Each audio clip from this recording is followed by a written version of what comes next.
Thank you. Thank you. Thank you. Thank you so much. Thank you. Thank you. Thank you. Thank you. Thank you. As Guy said, I was born and raised in Houston. And I lived here for a while in 1975. And it's pretty interesting to mention that I lived here in Austin on a place called Tom Green Street in 1975, because I want to start tonight by telling you a little something about the 1970s, that lands long ago and far away. For some of you won't even hardly believe what I'm about to tell you. It will sound like a fairy tale, but actually it's true. And it's what America was like in the 1970s. I'm not whitewashing or romanticizing American capitalism or American society before. However, there are some things that we should know, and that those of you who are younger particularly should know. In the 1970s, the average American worker could afford a house. And that average American worker could afford a car. And that average American worker could afford a yearly vacation. And the average American couple could afford for one parent to stay home with the children if they wanted, and the average American worker could afford to send their kids to college. That was in the 1970s. So I'm here tonight to ask that you join with me in a great act of imagination. And I say that, there's a saying, you can live your life one of two ways. You can either live your life from a vision, or you can live your life out of circumstances. And circumstances today are quite dire for a majority of American people. And people are starting to spiral down. People are starting to some things are happening that's just not what you kind of expect. When I was your age, kids, in the 1970s, we didn't have any money. You didn't need to. There wasn't the sense that we were just struggling to just survive, because there was give in the system. There was wiggle room. And even though we didn't have any money, we were like kids. We thought, we still knew the potential was there for us to make our dreams come true. So we complained. We certainly had some big problems. We certainly had the U.S. war machine to contend with even then. There were problems that we were contending with, to be sure. But not so much that it felt like the system was locked up, and that we, who didn't have dreams that aligned with this corporate automation, that somehow we were locked out of the room of possibility and prosperity. Today, energy that is it's just rage. People can't even believe what's happened. People can't even believe that American dream seems so far away and almost impossible for so many people. If the energy goes outward, it's in externalized rage and hostility. But that same energy, if it's turned inward, is depression and anxiety and just this feeling of hopelessness and anger and despair. And so when I say I want to ask that you join with me in a great act of imagination, let's conceive what we want. Let's know that there is a realm beyond what is, and that realm is what could be. And that's what the abolitionists did. They knew what was, but they stood for what could be. And that's what the women's suffragists, how they lived. They knew what was, but they also knew what could be. And that's what the original labor organizers did. They knew what was, but they stood for what could be. And the same with the civil rights movement. They knew what segregation was, but they knew what could be. And there's no way that looking at slavery or looking at the institutional suppression of women or looking at the first Gilded Age or looking at segregation, there's no way that those people did not have desperate days. And there's no way that they were not made to feel by voices inside their head, and certainly by others, why are you even bothering to try? The system is locked up. You can't have it and you can't do it. But they apparently were not driven by what they thought was possible. They were driven by what they thought was the right thing to do. They felt on some level that they would rather die on their feet than live on their knees. And my message to you is, it's our turn now.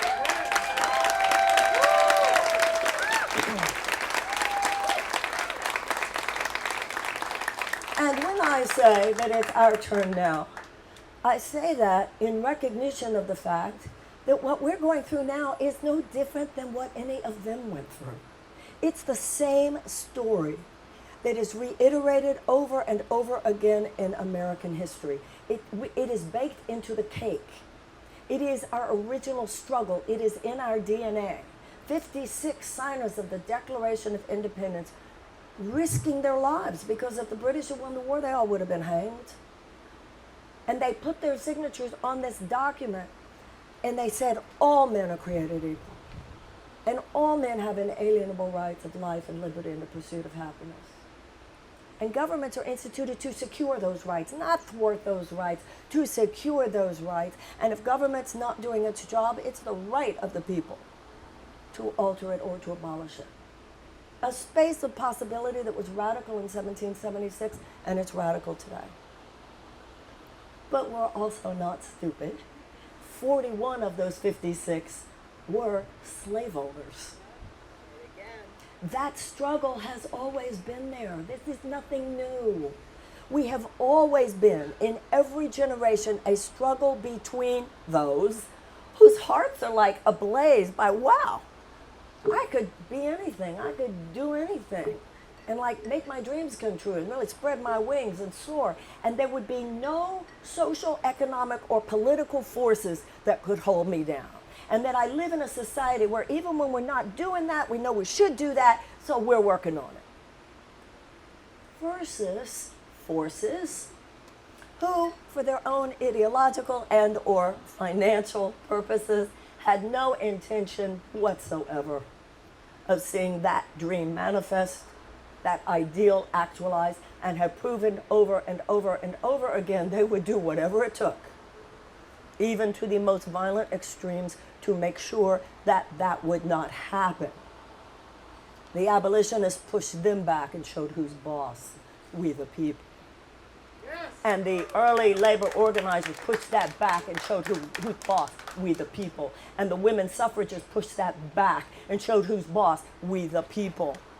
And the civil rights movement pushed that back and showed who's the boss, we the people. I know we have a lot of serious problems that we have to identify in this country, both problems that we have now as well as problems in our past. But let's not forget, as important as it is that we identify the problems, let's not forget to identify with the problem solvers. They laid it down, they course corrected in their time. Let's do it in ours. And I can't imagine any group of people who would understand this more than Texans. And I mean that, I say that from a visceral place in my own life. I've often thought, looking at my own personality, and well, that's because I'm a woman. Other things, no, that's because I'm a Jew. And then ultimately, about 20 years ago, I thought, no, actually, it's because I'm from Texas. Just this sense of, why the hell not? Why the hell not? That's the high side of Texas. Why the hell not? Now, I don't have a sense that I have to describe to anybody here what's going on in this country. So I'm not going to spend a lot of time on it, because at this point, this is not news to anyone. And I want to say right now, that of itself is different than 10 years ago.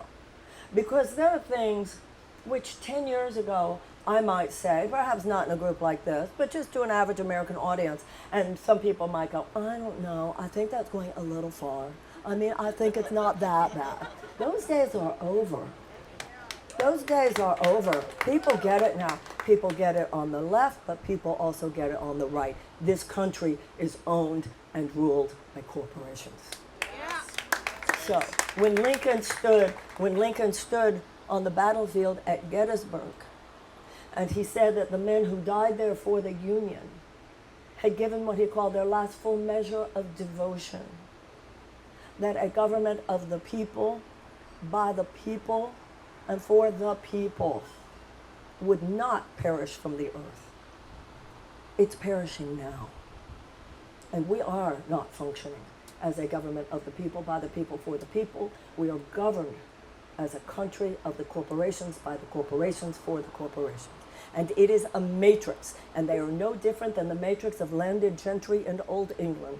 Insurance companies, pharmaceutical companies, big food companies, big agricultural companies, big chemical companies, gun manufacturers, big oil and defense contractors and banks.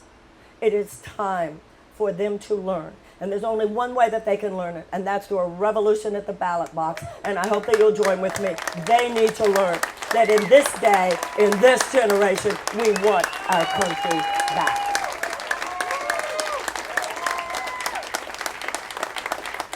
Now, when I say a great act of imagination, let's just imagine for a moment an America in which no one in this place tonight, but no one in this country even had to think about health care.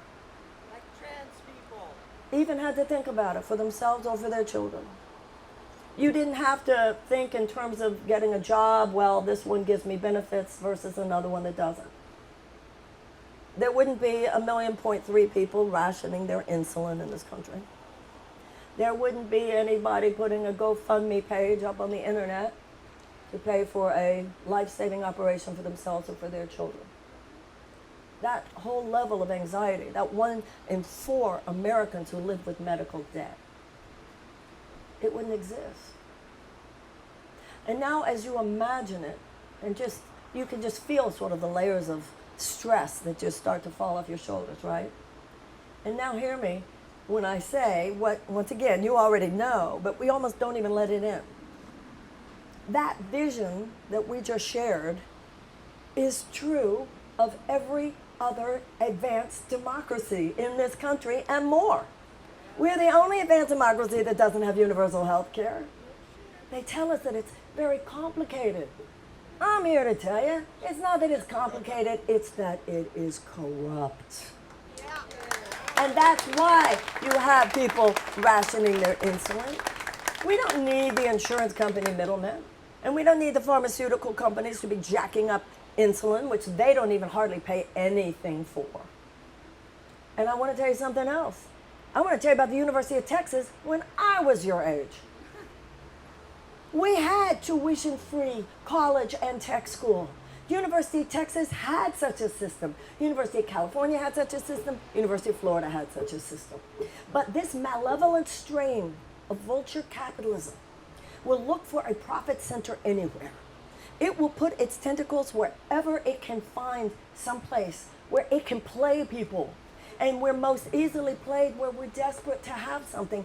I'm desperate to get an education because I'm told that that's the way I'll be able to actualize my dreams. And now I'm sure I don't have to tell people in this space, tens of millions of Americans who come out of school. First of all, I have to tell you, when I think of my age, because I was young, I was in my 20s when I lived here. I can't even imagine what it would have been like in my 20s to carry tens of thousands of dollars worth of debt. Debt is crippling. It's crippling. But when you look at the $88 billion of medical debt in this country, and you look at the college loan debt that still is over $1 trillion, no wonder people's lives are falling apart. When you think of all the people who are in jobs that they don't love, but it's the only way 2 people get out of college, they have good degrees, they're having good jobs, and they're still not working. Both parents are having to make a decision based on how they could possibly pay for their child care. And I'll tell you something, the carcinogens in our food, the PFAS in our water, what we've done to our earth, what we've done to our farming, the lack of reverence for food, for agriculture, how we've raped the earth, how we've decimated farming, chemicals in our pesticides that we know harm a child's brain. And I'll tell you something about those gun manufacturers. I'll tell you this much. If those mass shootings happened more at hedge fund managers' offices, we would have common sense gun laws by now. Right now, we have a president who loves to call himself the climate president, really, because he's made some very healthy investments in green energy in the climate, in the IRA. But this is the thing. It's not enough to just invest in clean energy. You've got to stop ramping up the dirty energy. And so this president, who has given more oil permits even than Donald Trump did, and who has approved the Willow Project. Let me tell you something. I'm not worried as a Democrat that people are going to show up to vote for Donald Trump or any of them so much as I am worried about people staying home, because I know a lot of people who will not vote for a president who approved the Willow Project. I would cancel it on day one.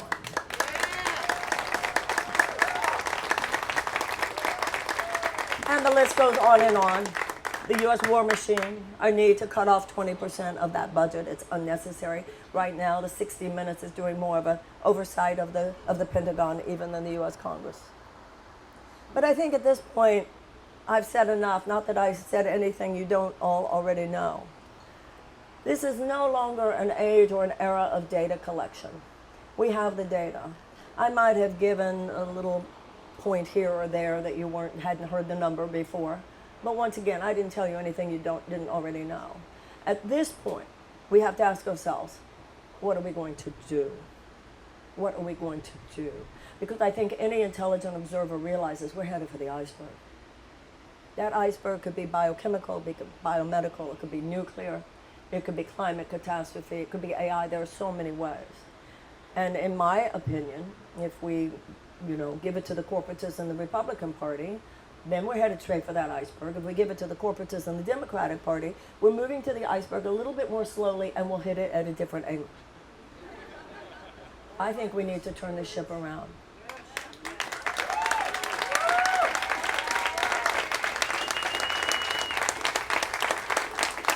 Now, you might say to me, how are we going to do that, Marianne? Well, each and every one of us has a part to play in that, just like the immune system in the body. Every cell is assigned through natural intelligence within the body. You to the brain, you to the pancreas, you to the lungs, you to the heart. And that's how civilization works. You through your own natural intelligence, you be a lawyer, you be a healer, you be a doctor, you be a scientist, you be a teacher. Each and every one of us feel that yearning in our own hearts. But right now, we need to remember the function of the body, which is the immune system. And the immune system is what happens when the body's in trouble and the cells all gather at the wound because repair work needs to be done. And what we need to be now is the immune system of the body politic of the United States. Mahatma Gandhi was asked, who is the leader of the Indian independence movement? And he said, the small, still voice within. So on one level, you do what the heart within you tells you to do. You do what your spirit tells you to do. You do what your natural intelligence tells you to do. I'm not going to receive the information about what you're going to do. You're not going to receive the information about what I'm supposed to do. But some things we need to do together. And the problem that we have in this country is that we have been so atomized, and the economic situation particularly has so atomized us. $50 trillion over the last 50 years transferred, an enormous transfer of wealth into the hands of 1% of Americans, decimating our middle class, leaving the majority of people on some level of grasping just to make it, lives falling apart. We call it a mental health crisis, but we don't, because the system that will be willing to talk about the mental health crisis doesn't understand that that crisis is itself, or maybe they would understand, they don't want to acknowledge the crisis itself is a symptom, the cause of which so much is the economic anxiety which plagues so many people in this society day after day and month after month and year after year. We need a massive infusion of economic hope and opportunity into the life of the average person, and it is not going to happen until we and unless we as a generation stand up and say, as our ancestors said, enough of that now. That shit's not going to happen about here anymore. Now, is electing a president who is willing to lay it down and say these things the silver bullet that's going to make everything perfect right away? Absolutely not. The president does not have a magic wand, nor should they. However, if you have a president, like Roosevelt was a president, who was willing to stand up to what he called the economic royalists, who was not trying to have it both ways, who was not going to have a Department of Defense secretary who was a former board member at Raytheon, who was not going to give more oil drilling permits, even than Trump did, who was not going to allow for corporate capture, where people like big agricultural executives were in the agriculture department, who was not going to allow in all these corporate executives to poison and advocate and take over these agencies that are meant to advocate for your safety, for your health, for your well-being. instead realizes that no, short-term corporate profits should not be placed before the safety and the health and the well-being of the American people. Our bottom line, Adam Smith, who was the primary architect of free market capitalism, said free market capitalism cannot exist outside an ethical context. This capitalism today, this is what I'm talking about here, the one that is governing, that is tyrannizing this country, this is not free market capitalism. This is a vulture capitalism. And let me tell you something about that form of capitalism, or any form of capitalism. It is not God. It is not God. And we do not bow down to an economic system. And economics should not be our governing principle. Humanitarian and democratic values should be our governing principle.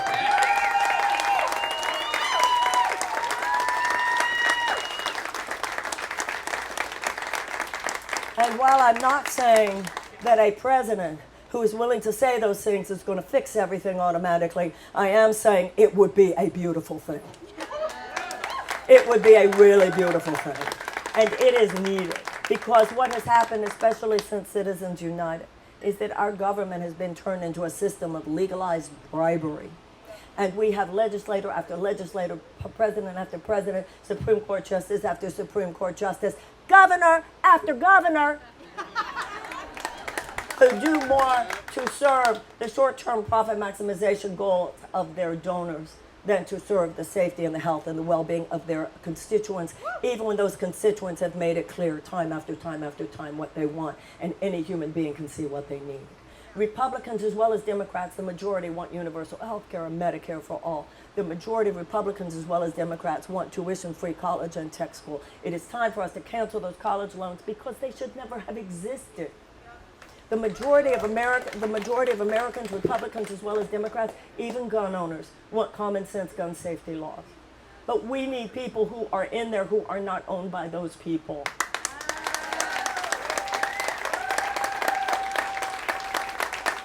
That system can do nothing for me. I'm not like, oh, well, if I go against the corporatist leadership, then I'm not going to have my place on the Appropriations Committee anymore, and they might primary me, and right now I have the Speaker's cell phone.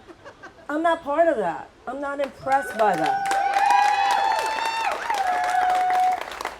And I'll tell you something. I'll tell you something, and you're not supposed to say this when you're running for president, but I think it's important, because I think in this case, it's an important part of what I'm offering. I just went in for 4 years. I don't want to stay any longer. I'll tell you something. I don't want to go to Washington and fight for you. That's not my idea of a lovely time. I want to go to Washington and co-create with you. Because the things that have to be dealt with in Washington have to be dealt with here in Austin. In order for us to deal with the cultural, social, political, and economic revolution that needs to occur in our country at this time, all of us, there must be some changes inside ourselves. It's not enough to show up every 2 years or every 4 years when corporate lobbyists are showing up in those people's offices every hour of every day. We must become people for whom political action and activism is simply a layer of a well-lived, meaningful life. And so I cannot offer you that if you help me become president, that all your problems will be over next week. Obviously, you're too intelligent to think that anyway. But I will tell you this. The reason I want to be in there for only one time is because the way I want to inhabit the space of the presidency is in a way that one could not possibly do if you were even thinking about trying to get reelected. When you couldn't even be on my mind.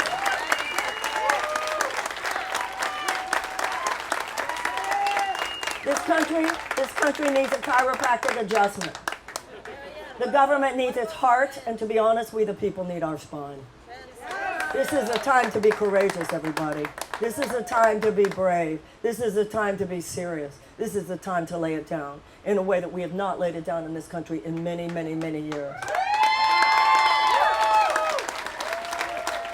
And so that ship that is headed towards the iceberg, I'm not telling you that if you make me president, if you give me that honor, that ship will be completely turned around during my time as president. But I am telling you this, I think I could get us around the curve.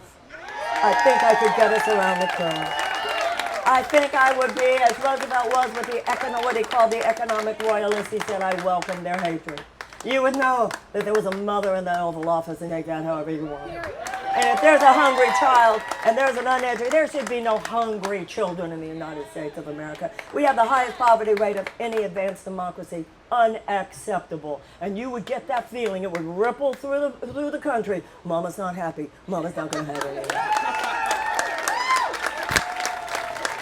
I think I would dedicate my entire life to those 4 years. I think I could get us around the curve, and then at that time, I'm 71 years old. At that time, it's time to give it over to a younger generation to take it from there. And what I would hope for my administration was that during that time, I would inspire those of you whose heart resonates with mine. Not just to say, oh, it's nice she's doing it, but to own within yourself everything that it's going to take to have a revolution in Austin, a revolution in Texas, a revolution in every state in this country to course correct this country so that at least we have a shot at it. Because when I was young, I'm not saying that we were so good, but I can tell you this, and I think there are people in here who are old enough to remember, at least when we were young, there was a sense in this country we knew we were supposed to be good, that we were at least supposed to try. So I'm saying to all of you, help me, let's try. And if we do, that's not a bad word, try. What's happening right now is that we have not tried enough. And I know, oh, we tried with Bernie. Enough is enough with that. You think that the abolitionists were like, oh, I'm so sad, it's not happening in 2 terms, I'm going to give up now. I don't want to hear one more person say, oh, the whole thing is just so traumatizing. You think the people on the bridge at Selma were not traumatized? I don't want anybody to say, oh, it makes me so anxious. You think that those women suffragists who were thrown in prison for the crime of marching for women to have the right to vote, and they're thrown into prison, and the conditions at the prison were so awful that that they went on a hunger strike. And the response of the prison officials was to send men into their cells and force these metal contraptions on their necks and force feed them. Gee, you think they were a little anxious? We got to toughen up, buttercups. But we can. We can. Process it in the morning, pray in the morning, reflect in the morning, cry in the morning, do whatever you need to do, get ready for the day, regulate your nervous system, and then kick ass in the afternoon. We have a country to save. Thank you very, very, very much. Thank you. Thank you.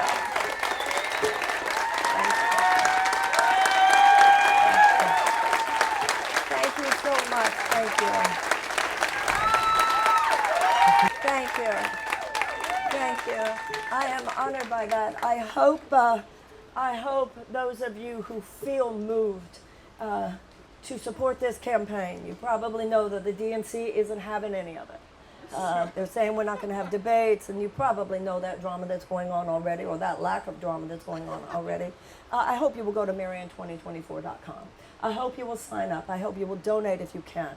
I hope you will sign up to volunteer. I hope you'll help us phone bank, which will be starting soon. I hope you will spread the word. I hope you'll follow me on social media. I hope you'll talk to your friends. You know, you create buzz however you create buzz. And it would be a great honor, and we could do something truly extraordinary. And this country really needs something truly extraordinary.